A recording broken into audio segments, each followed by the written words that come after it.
This is Lei Ming, a Chinese factory worker learning to walk after 2 years of intense torture in a Chinese labor camp. You probably haven't heard of him before, but the shockwaves of what he and 5 of his friends achieved still reverberate to this day.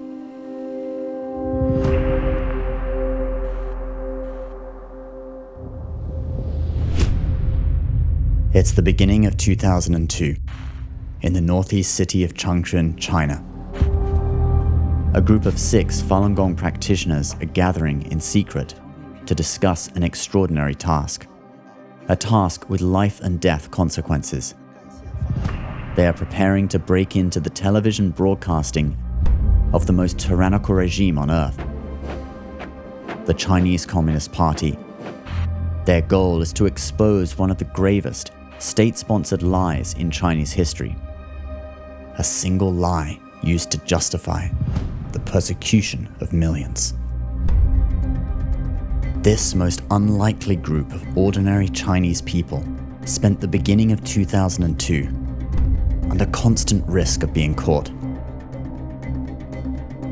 Climbing up and down utility poles under the cover of night, they mapped cable wiring around the city.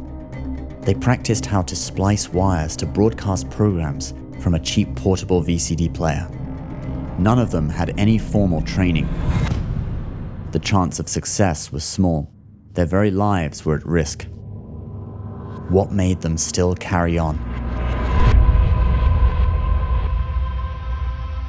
When the communists took over China in 1949, they spent decades demonizing and violently rooting out all of Chinese culture and traditional thought, with an aim to replace it with Marxism and communism. When the practice of Falun Gong was introduced to the public there, it became an instant sensation.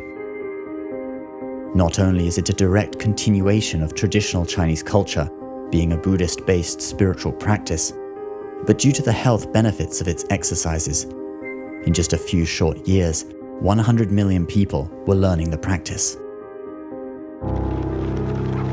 But in a shift of events, the CCP decided to try and completely eradicate it in less than 3 months, using any means necessary.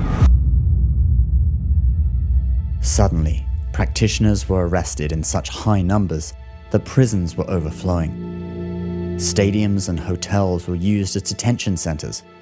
Criminals were let out to make room for Falun Gong. Reports of torturing practitioners to give up their faith were widespread across China. The CCP ordered nationwide book burnings, ransacking homes and publishing houses to destroy any instructional materials. State-owned enterprises, schools and government offices started mandatory re-education sessions to reinforce communist ideology and root out Falun Gong.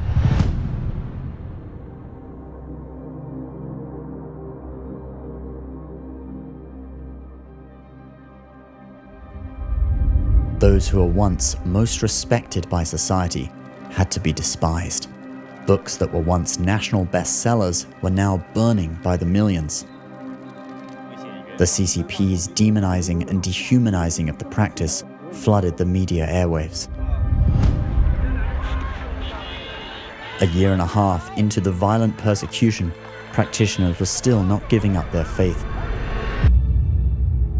The propaganda proved to be ineffective on the general public. Most throughout China knew the practice to be very wholesome and good.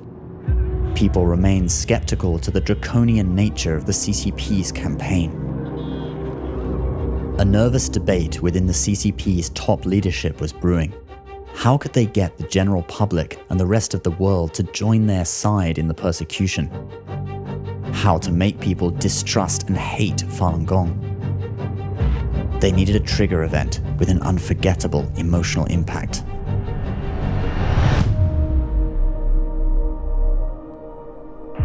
In January 2001, a shocking report started broadcasting aggressively across the country, alleging a group of Falun Gong practitioners had set themselves on fire on Tiananmen Square in Beijing in a religiously fueled suicide attempt.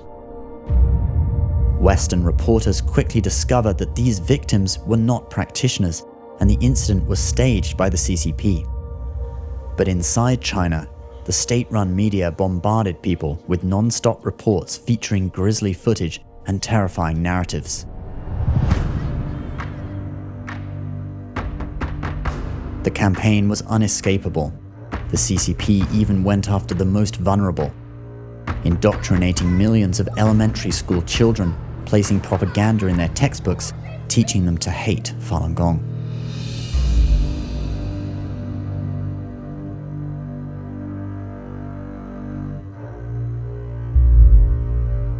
People began to shun Falun Gong and even despise it. This was the turning point when the brutal crackdown suddenly gained traction. When police and labor camp leaders lost all remaining restraint in torturing and killing Falun Gong practitioners. For the millions of people who practice Falun Gong across China, it seemed at this point all hope was lost.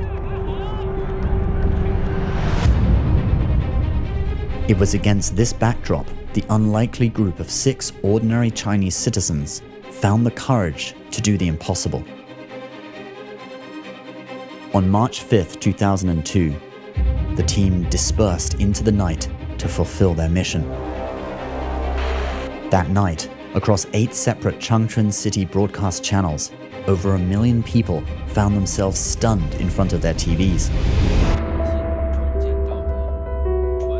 The team's mission had been a success. Their truth-revealing program ran for a full 50 minutes. It uncovered the lies about the staged self-immolation and showed wide support for Falun Gong all around the world. Many across Changchun City thought that the persecution of Falun Gong had come to an end. People gathered in the streets to celebrate and congratulate their Falun Gong neighbors that now, at last, the nightmare was over.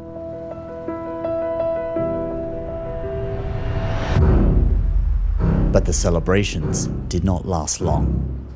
Acting under orders from CCP leader Jiang Zemin himself to kill Falun Gong without mercy, Chinese authorities descended on the streets of Changchun with unprecedented vengeance. Lei Ming and his 5 companions were all eventually captured and imprisoned.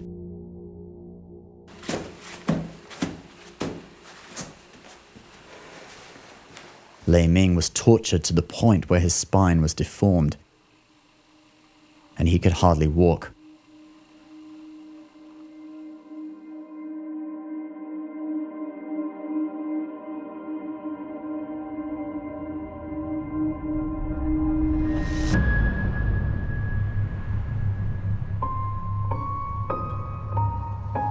In the months that followed, other break-ins to CCP-controlled airwaves were achieved in many other cities around China.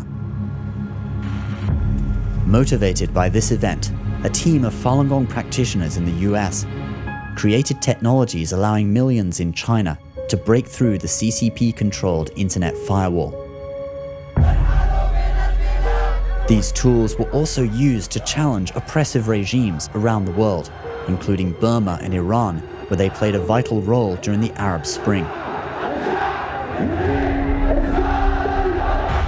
Today, these tools remain a key instrument for freedom from censorship and propaganda in repressive regimes around the world.